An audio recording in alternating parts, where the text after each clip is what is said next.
Let's open online Python compiler, remove the text and start writing with a comment. Hashtag check whether a number is a buzz number.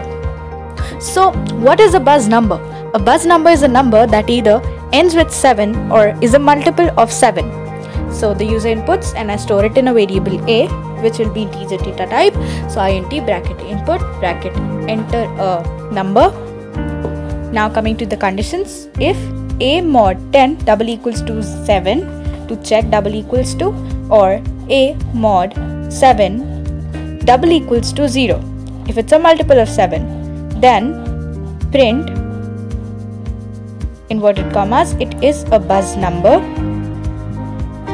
else print, let's copy this statement, it is not a buzz number. So let's try running it.